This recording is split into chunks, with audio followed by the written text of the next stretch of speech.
everyone. Almost.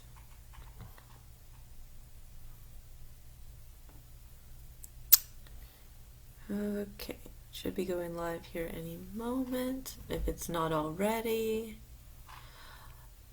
Alright, hello everyone. So, my last video got cut off. So, some of you may have already seen the first part of this. I'm not sure because, again, it got cut off and it wasn't really telling me who was on or if anyone was on. So hopefully this time is better. Second time is the charm. So today we are talking about formatting your sales copy. And for those of you who don't know me, I am your jargon expert and CEO of Leanne Minton Virtual Assistants. I am also the owner of the group where we are hosting this in, focused on content creation. So if you are catching this on replay, please, hashtag replay in the comments. If you are watching live, please say hello, tell me who you are, where you're from, what you do. That goes for those of you on replay too. Please feel free to comment below with who you are and what you do, because I'd love to see who all's watching and who all watches here in the future. I'll also be posting this on YouTube here in the next couple weeks, so if you are watching this from YouTube, please like and subscribe to this channel. So we're going to go ahead and get started. I technically already did this first part once, but the video kind of got cut off. So hopefully this one doesn't do the same thing. So here we go. Hold on.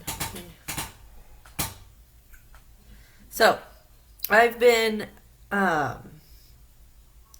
So of all the social media posts and content that we develop for our businesses, sales content has to be probably the most difficult to master. However, I'm here to tell you that it doesn't have to be that way. In fact, if you are comfortable with your value content, then you pretty much have won half the battle, because we're going to get into this a little bit later, but a good part of your sales copy can be based on some of your value content. So, if you are struggling with writing value posts and sales page copy, please comment below with any questions that you have. Even if you're watching this on replay, I will come back and answer them. And if you are struggling with the value content, please let me know what your struggles are, because maybe I can do a video on that later. But one piece of advice I do have for you, if value content is where you're struggling, focus on what your audience needs to know or have before they can work with you. That will be what that's where your value is at. So, okay. Okay, so we're here to talk about sales copy. That's why we're all here. Until as recently as 2019, you could easily put together a super long sales page and share it along with some engaging posts or content. People would click on it and they would buy, because sales page answered all their questions for them, and they were still relatively new, and people were just buying to buy in a lot of ways. But now people are more sophisticated. They understand what a sales page is. They understand how it works. They understand the format. And they no longer want that long page anymore, because they want to get to know you. They want to build a strong bond with you before they buy, which means a lot of the content that used to be in that really long sales page is now been moved over to your marketing and into your marketing posts and marketing content. It's no longer on the actual sales page anymore. So now, up to 2019, people would click, they'd read through your sales page, they'd buy. Now it's actually about 50-50 whether people even click on the sales page. So why are sales pages still important? Sales pages are important because they do still showcase that you are the expert. They show that you are invested in your business, and it really provides an easy path for your audience or for your clients to follow through to complete purchases. So it gives them a place where they can go, they can get the last little bit of information they need or want, and they have a nice little button there to click on to make their payment. So it simplifies the process and creates a really smooth transition. So in 2020, sales pages are actually now a lot shorter. They no longer have to be 14 sections long, which is how long a really good sales page used to be. It would include a compelling headline, a story or pain points, solution. You would announce the offer. You would offer the benefits. You describe the offer benefits. You would do a call to action. Then you would do your offer details, pricing, talk about the scarcity if there was any. Basically, like the opportunity is limited, number of spots, what your customer would miss out on. And a lot of people, they don't like that anymore. That scarcity aspect is no longer, it's almost completely gone. People don't like the whole scare you into buying thing anymore, because they're smart. They understand that it's not true that there won't be another opportunity. They know that at some point there will be. It might be a little bit more expensive, but maybe that's when they're ready to buy. So they no longer appreciate the whole scarcity tactic. Now, letting them know that you do only have a few spaces left, that's fine. But it's no longer you don't want to use that in order to get people to purchase anymore, because people see right through it. They understand that that you're just trying to scare them, and nobody appreciates that. So anyway, so that's scarcity. Then you had your social proof. You had your guarantee. You also had a bio, a who this offer is for and who this offer is not for section, and then you had your facts section, or your frequently asked questions. So there was 14 sections. That was a really long sales page that we used to be doing. Now in 2020, it's not necessary. Nobody wants to read through all that. And a lot of those sections are now placed in your marketing. So, what sections have been removed from the sales page? There are about five different sections that are now either completely removed from your sales page or just rarely used. So the social proof section, you're not necessarily going to have it on your sales page anymore. You are going to share it in like maybe your sales posts. You might use it in your marketing just to showcase to people, hey, look what I did for this person. And, maybe I can do that for you too. The who you are section, you don't necessarily need a bio anymore on your sales page. So if you're like brand new to the online space, it might be good to have like a small section depending on how you're marketing yourself. But the bio, having a long paragraph bio, you don't need that in your sales page anymore. You do need to be introducing yourself throughout your marketing, as you do regularly have new people coming into your world. But most people, by the time they get to your sales page at this point, they already know who you are. So it's not 100% that you need it on your sales page anymore. Who you help and don't help. You don't need that on your sales page. In fact, if you're producing your marketing correctly and doing your sales posts, and you're doing your value content in the right way, your people already know who you help and don't help. They'll know that they're already coming to your sales page knowing that this is the offer for them, essentially. So it's not necessary to have on the sales page anymore. Frequently asked questions. This one is hit or miss on whether or not you need it. Depending on the way your offer is formatted, it may still be good to have. But again, it used to be at the very bottom of the sales page. It should still remain at the bottom of the sales page if you are including it, but it's not 100% necessary to have.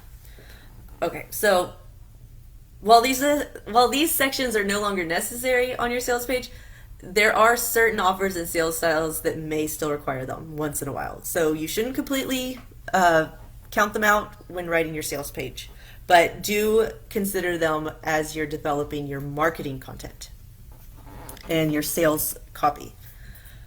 So there are 6 sections or sales page elements that you should consider and still be mostly using in your sales page copy. And these are actually it's not 6, it's 7. 7. And those are the ones that I look at first when I create sales page copy, when I create sales emails, and when I create sales posts for my clients. Now, obviously, you're not including 6 sections of content on a social media post because that would be really, really long, right? However, there are ways where you can condense them and combine some of these sections so that you're still not having a really, really long sales page or a really, really long sales post. So 2 of those sections, it's going to be on every single piece of content you create. Your headline and your call to action.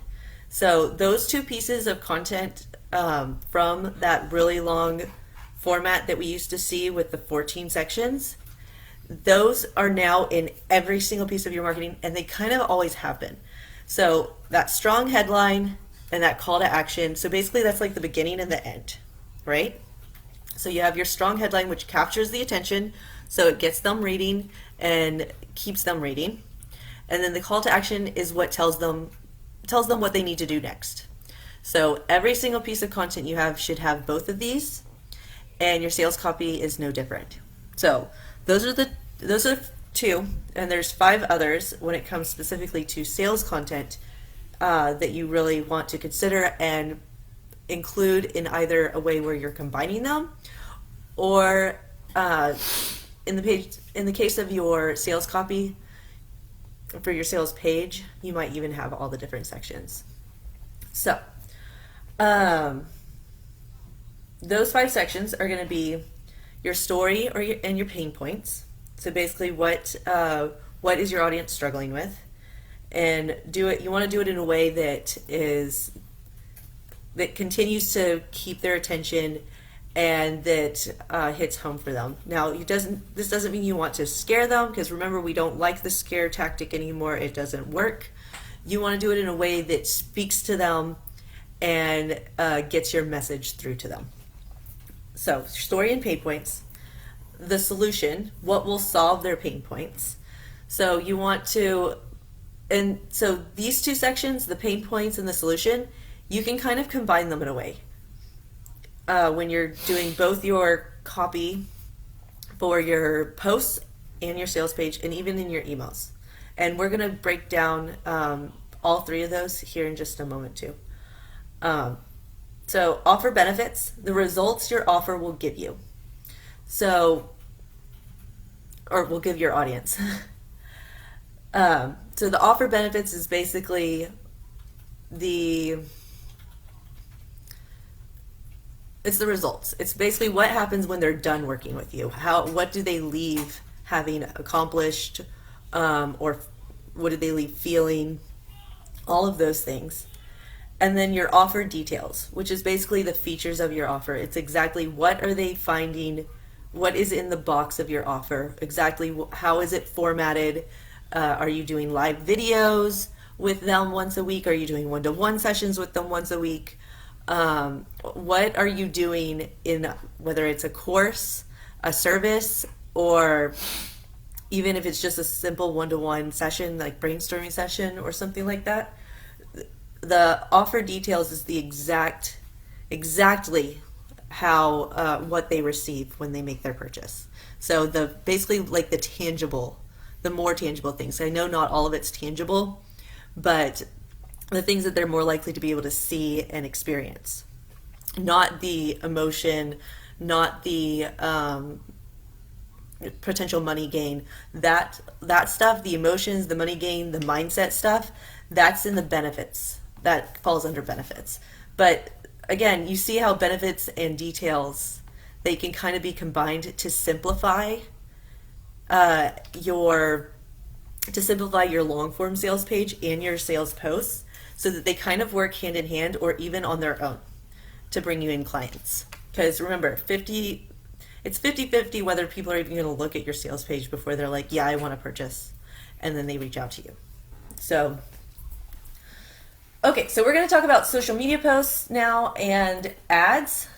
So social media posts and ads, depending on if you're doing paid advertising or you're doing organic, they're really pretty much the same thing. They both require a headline and a call to action for everything, but and in the center, it's pretty much going to be the same too. So you're going to hit on the pain points your audience is facing, and you want to spice it up through a story, and you also want to provide, and while simultaneously giving them the solution or letting them know that you have the solution and how either you or your clients have resolved or found the solution to this problem. And you want to explain your offer, what it is they're going to be getting, what is happening as a result of them purchasing from you, right? So those are your main points that you're going to be hitting on in a sales post or ad. When it comes to your emails, you have your headline, which is when it comes to an email, it's actually your subject, because that's the first thing people see. It's what determines whether or not they're going to click and read your email. And you're also going to have a call to action towards the end of your email, letting them know where they can learn more about your offer or even purchase your offer. So the rest of your email, when writing a sales email, should explain the solution you have found for your audience's problem, and it should explain your offer details. So when it comes to writing sales email copy, you don't have nearly as much space as you do at maximum for a sales post on, say, like Facebook.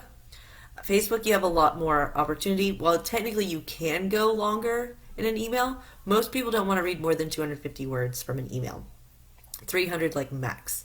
So whereas with a Facebook post, if you do it right, you could easily get 300, 400, 500 words in there. Probably not 500. I don't think you can even put, you might be able to squeeze 500 words in a Facebook post. Please don't do that though. So it's roughly about the same content wise. And really, actually, I think sales posts are shorter, now that I'm thinking about it. Anyway, they're roughly the same, but the flow you have, it'll be a little different.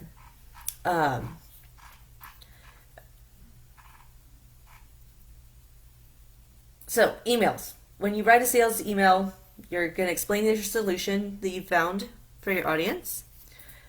For your audience's problem, and you're going to explain your offer details. Now, when it comes to emails, your people have been following you for a while. If they're already on your email list, they signed up. They're expecting certain content from you.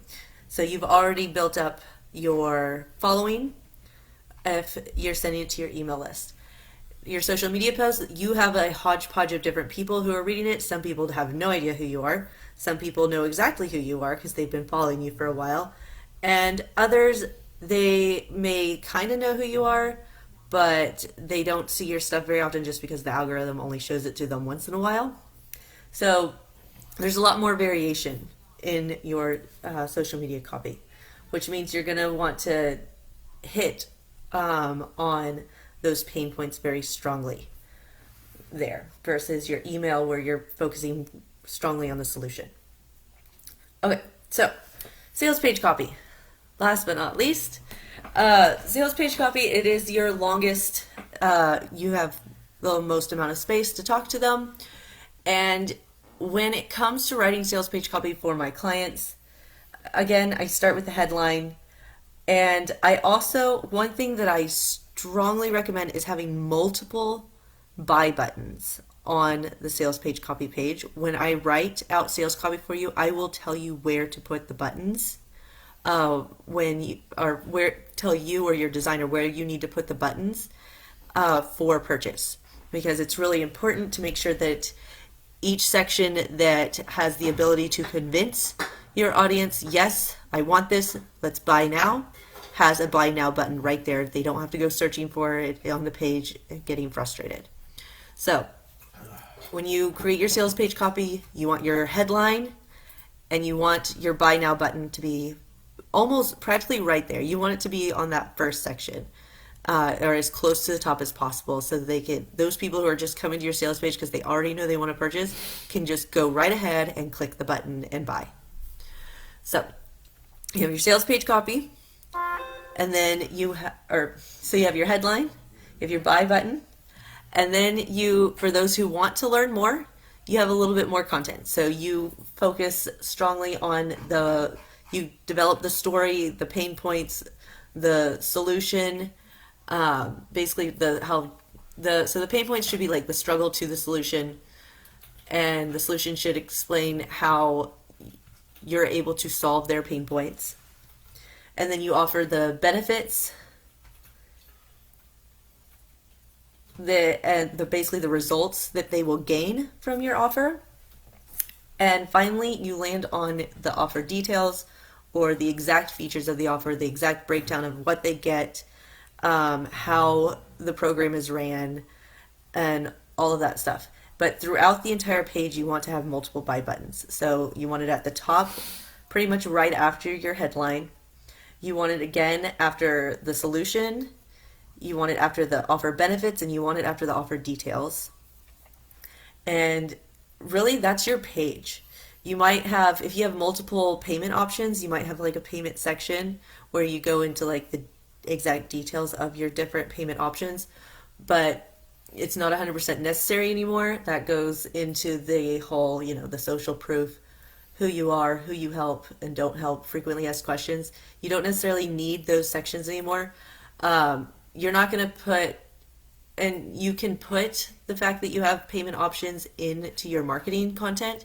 That's fine, but you don't have to actually break it down. So if you're going to break it down, that's on your sales page. So that's really all I have for you guys today. We're about 21 minutes, 22 minutes in. I'm glad that this one did not cut me off.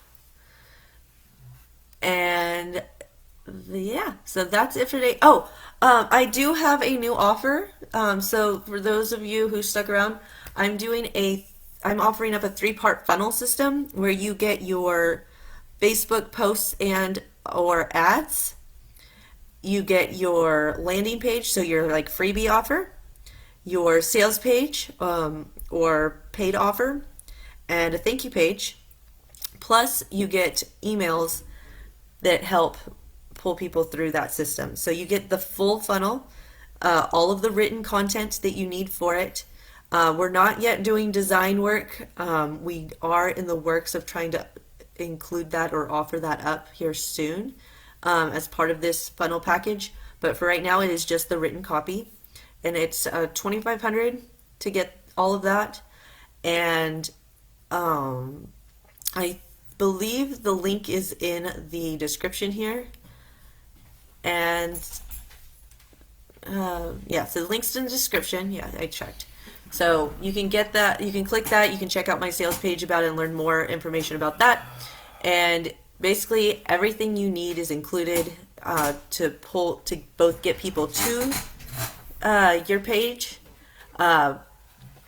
offer it up so that you can collect their email, you can collect their, or you can tell them how much it is and what the offer is, and then finally, as the thank you, so that they feel appreciated and they have gratitude, and then it has the emails, so it helps, so you can deliver it, you can nurture them for even if they don't purchase, and all of that's included. So if you're interested in that, send me a message, we can get you started, or you can even just go straight to the link, which is in the description. If you enjoyed this, please,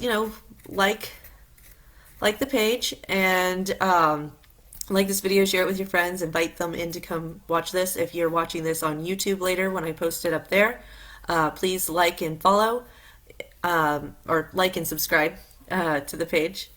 And I will be doing more posts or more videos like this here soon. I think the next one will probably either be value posts or headlines. So if you're interested in either one of those, let me know, in the comments. Oh, hi, Farhad. Uh, anyway, thank you, and you have a great rest of your day. Bye, everyone.